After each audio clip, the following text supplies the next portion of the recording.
Hello Family, Judges chapter 20. All the Israelites from Dan to Beersheba and from the land of Gilead came out, and the community assembled as one body before the Lord at Mizpah. The leaders of all the people and all the tribes of Israel presented themselves in the assembly of God's people, 400,000 armed foot soldiers. The Benjamites heard that the Israelites had gone up to Mizpah.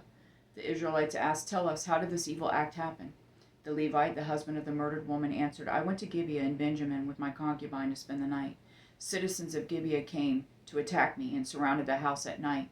They intended to kill me, but they raped my concubine, and she died. Then I took my concubine and cut her into pieces and sent her throughout Israel's territory because they have committed a wicked outrage in Israel. Look, all of you Israelites, give your judgment and verdict here and now." Then all the people stood united and said, "None of us will go to his tent or return to his house. Now this is what we will do to Gibeah. We will attack it. By lot, we will take 10 men out of every 100 from all the tribes of Israel, and 100 out of every 1,000, and 1,000 out of every 10,000 to get provisions for the troops when they go to Gibeah in Benjamin to punish them for all the outrage they committed in Israel." So all the men of Israel gathered united against the city. Then the tribes of Israel sent men throughout the tribe of Benjamin, saying, "What is this evil act that has happened among you? Hand over the wicked men in Gibeah so we can put them to death and purge evil from Israel." But the Benjaminites would not listen to their fellow Israelites. Instead, the Benjaminites gathered together from their cities to Gibeah to go out and fight against the Israelites. On that day, the Benjaminites mobilized 26,000 armed men from their cities, besides 700 fit young men rallied by the inhabitants of Gibeah. There were 700 fit young men who were left-handed among all these troops. All could sling a stone at a hair and not miss it. The Israelites, apart from Benjamin, mobilized 400,000 armed men, every one an experienced warrior. They set out, went to Bethel, and inquired of God. The Israelites asked, "Who is to go first to fight for us against the Benjaminites?" And the Lord answered, "Judah will be first." In the morning, the Israelites set out and camped near Gibeah. The men of Israel went out to fight against Benjamin and took their battle positions against Gibeah. The Benjaminites came out of Gibeah and slaughtered 20,000 men of Israel on the field that day. But the Israelite troops rallied and again took their battle positions in the same place where they positioned themselves on the first day. They went up, wept before the Lord until evening, and inquired of him, "Should we again attack our brothers, the Benjaminites?" And the Lord answered, "Fight against them." On the second day the Israelites advanced against the Benjaminites. That same day the Benjaminites came out from Gibeah to meet them and slaughtered an additional 18,000 Israelites on the field. All were armed. The whole Israelite army went to Bethel, where they wept and sat before the Lord. They fasted that day until evening and offered burnt offerings and fellowship offerings to the Lord. Then the Israelites inquired of the Lord. In those days the ark of the covenant of God was there, and Phinehas, son of Eleazar, son of Aaron, was serving before it. The Israelites asked, "Should we again fight against our brothers, the Benjaminites, or should we stop?" The Lord answered, "Fight, because I will hand them over to you tomorrow."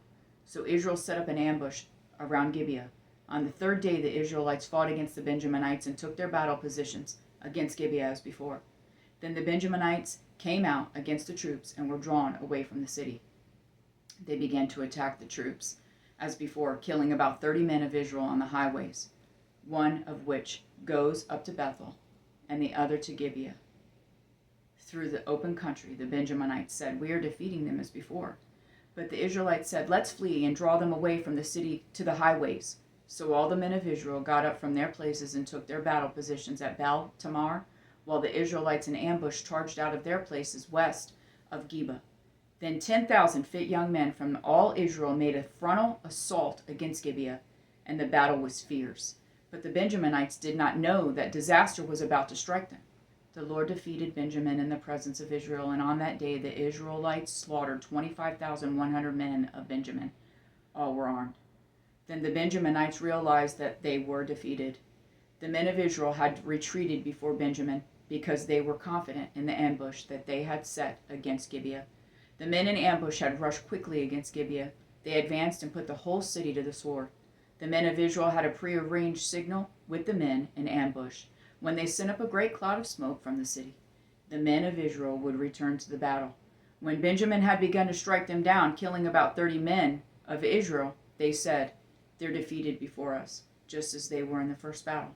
But when the column of smoke began to go up from the city, Benjamin looked behind them, and the whole city was gone up in smoke. Then the men of Israel returned, and the men of Benjamin were terrified when they realized that disaster had struck them. They retreated before the men of Israel toward the wilderness, but the battle overtook them, and those who came out of the cities slaughtered those between them. They surrounded the Benjaminites, pursued them, and easily overtook them near Gibeah toward the east. There were 18,000 men who died from Benjamin. All were warriors. Then Benjamin turned and fled toward the wilderness to Rimmon Rock, and Israel killed 5,000 men on the highways. They overtook them at Gidom and struck 2,000 more dead. All the Benjaminites who died that day were 25,000 armed men, all their warriors. But 600 men, all were warriors, but 600 men escaped into the wilderness to Rimmon Rock and stayed there 4 months. The men of Israel turned back against the other Benjaminites and killed them with their swords, the entire city, the animals, and everything that remained. They also burned all the cities that remained. I love you, Jonathan and Jesse.